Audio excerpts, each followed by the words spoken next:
जय जगन्नाथ। जय जगन्नाथ। केंद्रीय मंत्रिमंडल के मेरे सहयोगी श्रीमान धर्मेंद्र प्रधान जी, अश्विनी वैष्णव जी, उड़िया समाज संस्था के अध्यक्ष श्री सिद्धार्थ प्रधान जी, उड़िया समाज के अन्य अधिकारी, ओडिशा के सभी कलाकार, अन्य महानुभाव, देवी और सज्जनों, ओडिशार सबू भाइयों भावनी मानकू मोर नमस्कार एवं जोहार। ओडिया संस्कृति के महाकुंभ ओडिशा पर्व 2024 को आसी म गर्भित आपण मानकू भेटी मु बहुत आनंदित। मैं आप सबको और ओडिशा के सभी लोगों को ओडिशा पर्व की बहुत बहुत बधाई देता हूं। इस साल स्वभाव कवि गंगाधर मेहर की पुण्यतिथि का शताब्दी वर्ष भी है। मैं इस अवसर पर उनका पुण्य स्मरण करता हूं, उन्हें श्रद्धांजलि देता हूं। मैं भक्त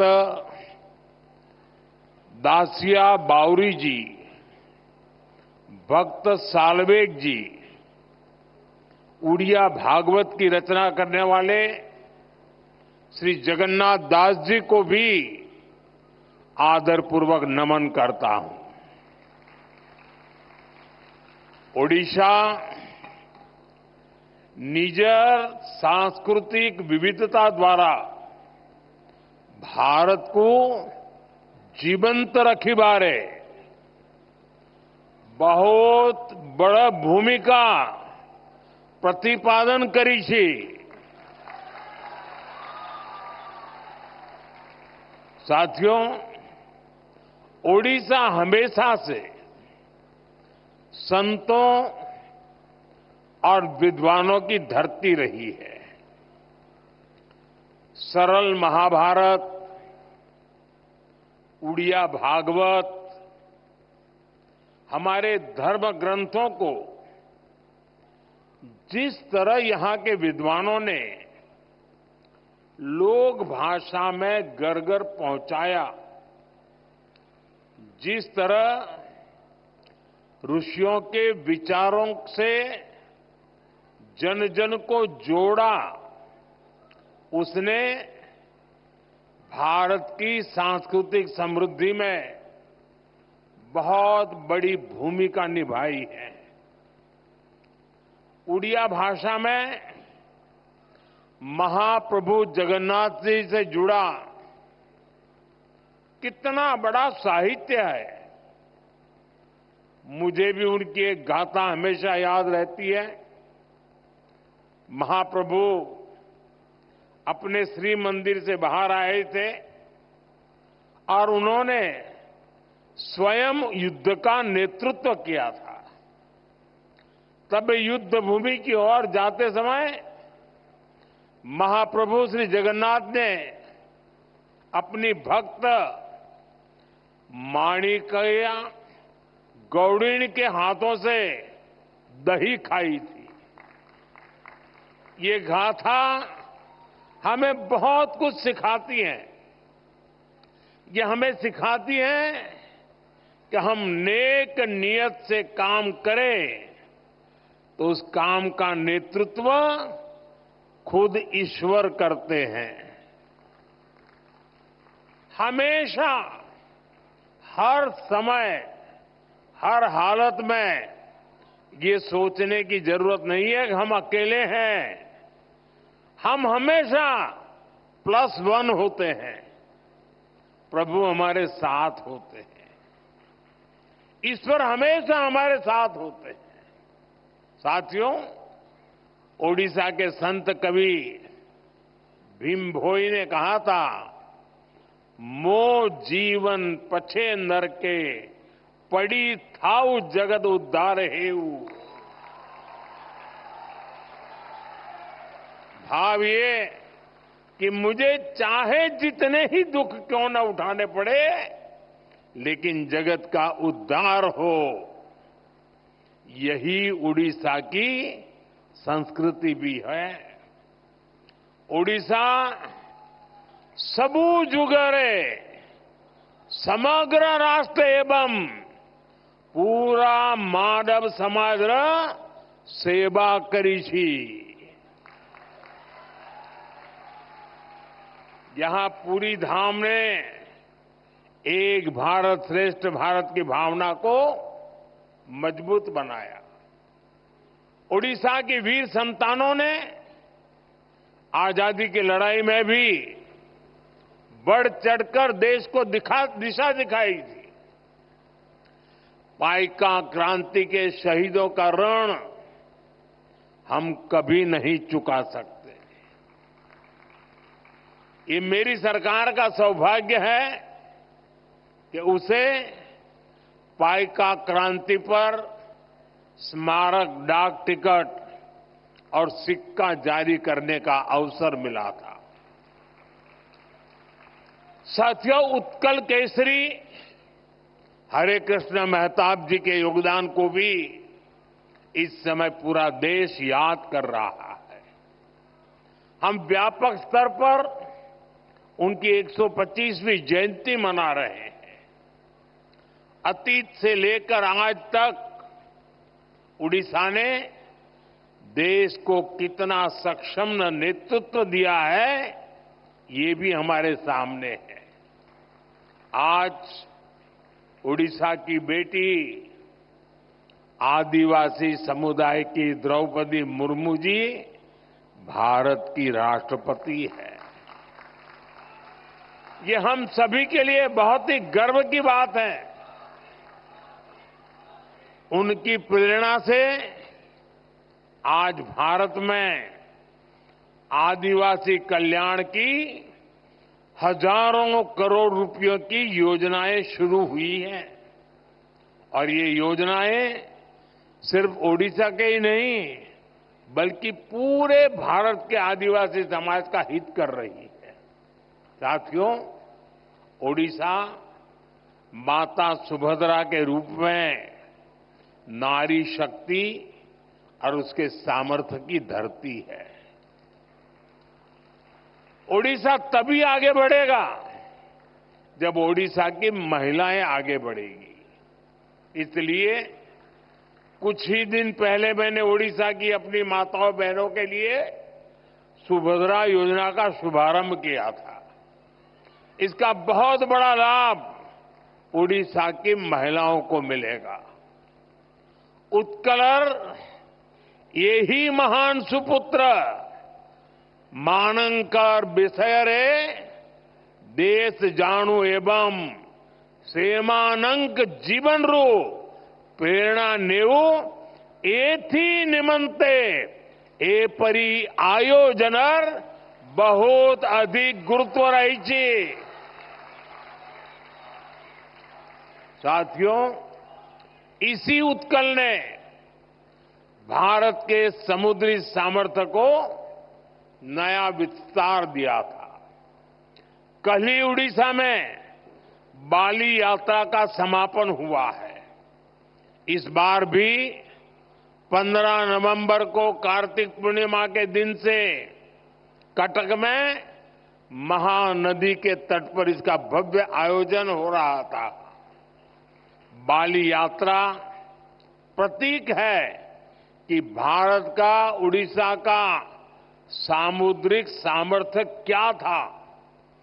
सैकड़ों वर्ष पहले जब आज जैसी टेक्नोलॉजी नहीं थी, तब भी यहां के नाविकों ने समुद्र को पार करने का साहस दिखाया।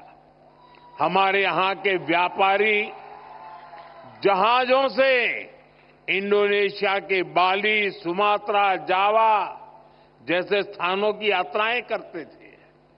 इन यात्राओं के माध्यम से व्यापार भी हुआ और संस्कृति की भी एक जगह से दूसरी जगह पहुंची।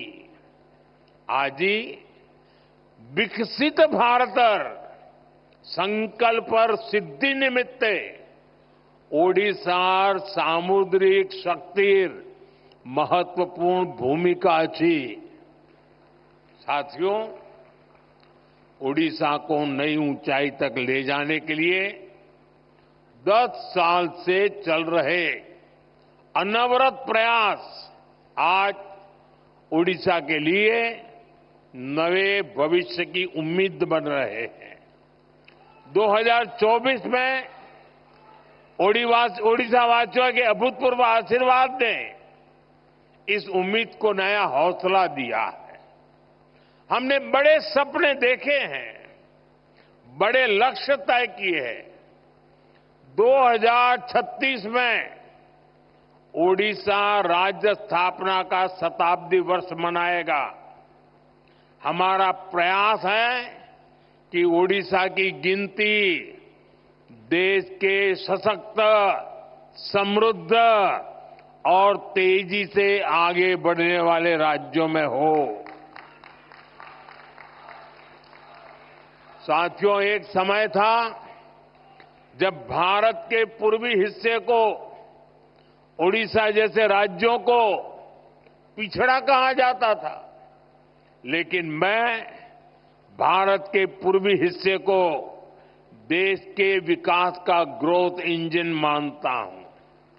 इसलिए हमने पूर्वी भारत के विकास को अपनी प्राथमिकता बनाया है। आज पूरे पूर्वी भारत में कनेक्टिविटी के काम हो, स्वास्थ्य के काम हो, शिक्षा के काम हो, सभी में तेजी लाई गई है। 10 साल पहले ओडिशा को केंद्र सरकार जितना बजट देती थी, आज ओडिशा को 3 गुना ज्यादा बजट मिल रहा है। इस साल ओडिशा के विकास के लिए पिछले साल की तुलना में 30% ज्यादा बजट दिया गया है। हम ओडिशा के विकास के लिए हर सेक्टर में तेजी से काम कर रहे हैं। साथियों, ओडिशा में पोर्ट आधारित औद्योगिक विकास की अपार संभावनाएं हैं।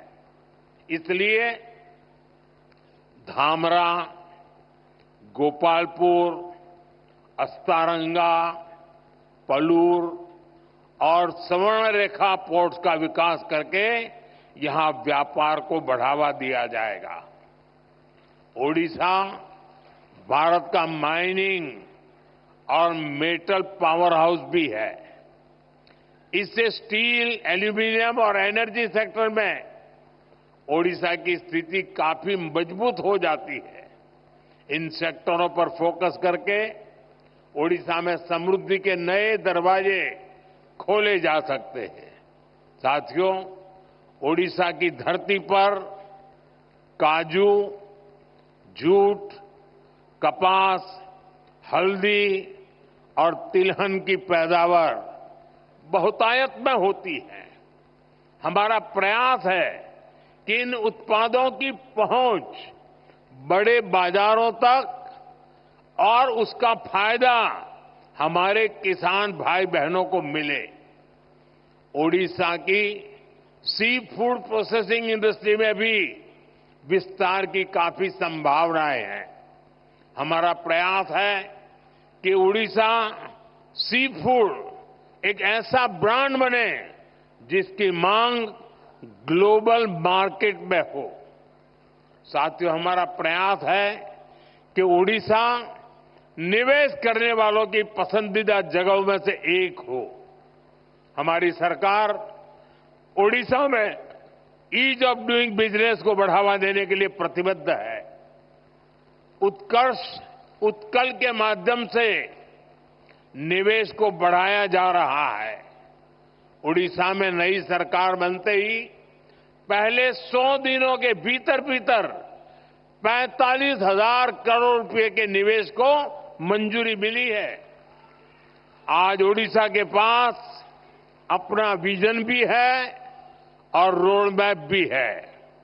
अब यहां निवेश को भी बढ़ावा मिलेगा और रोजगार के नए अवसर भी पैदा होंगे। मैं इन प्रयासों के लिए मुख्यमंत्री श्रीमान मोहन चरण मांझी जी और उनकी टीम को बहुत बहुत बधाई देता हूं। साथियों, ओडिशा के सामर्थ्य का सही दिशा में उपयोग करके उसे विकास की नई ऊंचाइयों पर पहुंचाया जा सकता है। मैं मानता हूं ओडिशा को उसकी स्ट्रेटेजिक लोकेशन का बहुत बड़ा फायदा मिल सकता है। यहां से घरेलू और अंतर्राष्ट्रीय बाजार तक पहुंचना आसान है। पूर्व और दक्षिण पूर्व एशिया के लिए ओडिशा व्यापार का एक महत्वपूर्ण हब है। ग्लोबल वैल्यू चेन में ओडिशा की अहमियत आने वाले समय में और बढ़ेगी। हमारी सरकार राज्य से एक्सपोर्ट बढ़ाने के लक्ष्य पर भी काम कर रही है। साथियों, ओडिशा में अर्बनाइजेशन को बढ़ावा देने की अपार संभावनाएं हैं। हमारी सरकार इस दिशा में ठोस कदम उठा रही है। हम ज्यादा संख्या में डायनेमिक और वेल कनेक्टेड सिटीज के निर्माण के लिए प्रतिबद्ध है। हमें ओडिशा के टियर 2 शहरों में भी नई संभावनाएं बनाने का भरपूर हम प्रयास कर रहे हैं। खास तौर पर पश्चिम ओडिशा के इलाकों में जो जिले हैं, वहां नए इंफ्रास्ट्रक्चर से नए अवसर पैदा होंगे। साथियों, हायर एजुकेशन के क्षेत्र में ओडिशा देश भर के छात्रों के लिए एक नई उम्मीद की तरह है। यहां कई राष्ट्रीय और अंतर्राष्ट्रीय इंस्टीट्यूट हैं जो राज्य को एजुकेशन सेक्टर में लीड लेने के लिए प्रेरित करते हैं। इन कोशिशों से राज्य में स्टार्टअप इकोसिस्टम को भी बढ़ावा मिल रहा है। साथियों, ओडिशा अपनी सांस्कृतिक समृद्धि के कारण हमेशा से खास रहा है। ओडिशा की विधाएं और किसी को सम्मोहित करती है, हर किसी को प्रेरित करती है।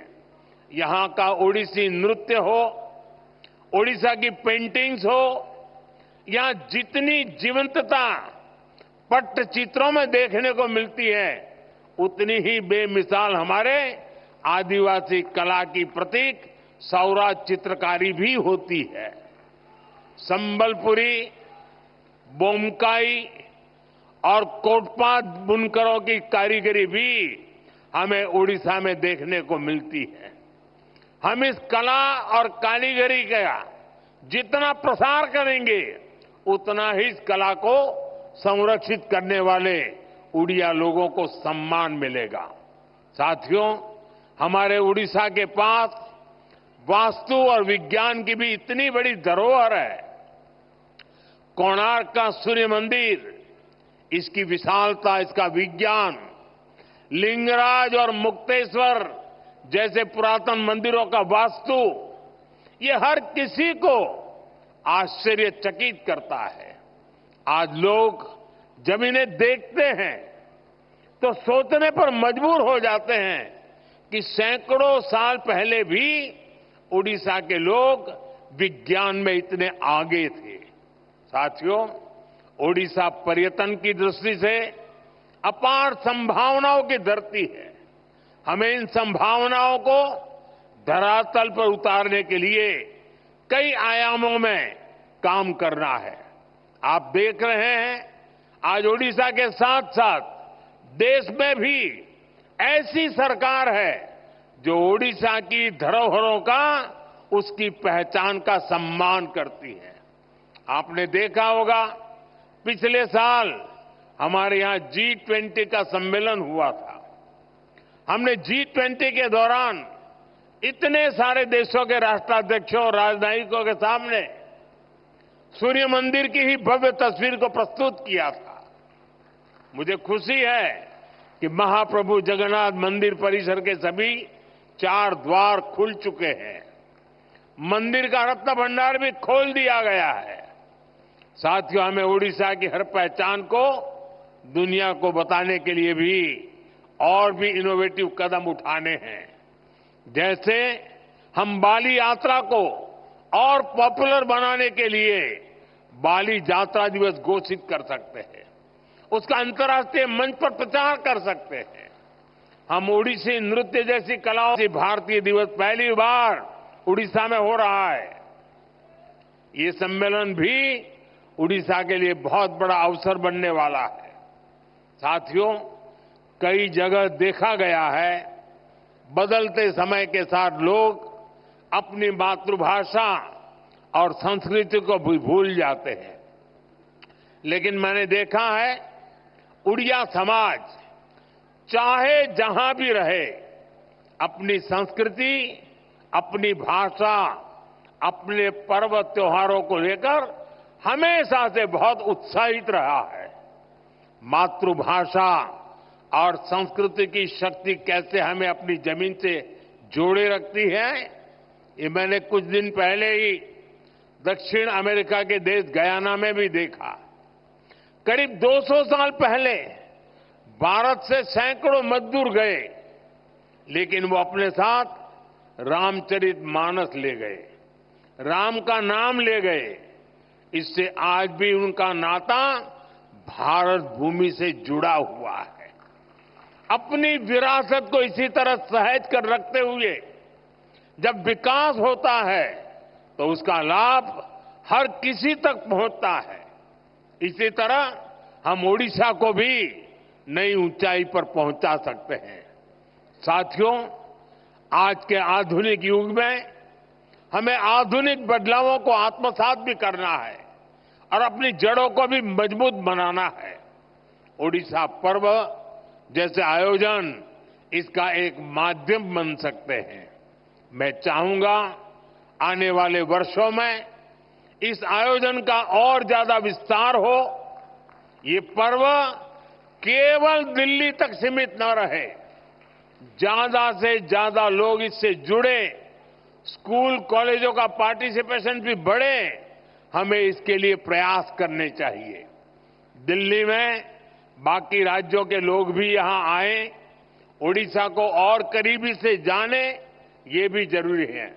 मुझे भरोसा है आने वाले समय में इस पर्व के रंग उड़ीसा और देश के कोने कोने तक पहुंचेंगे।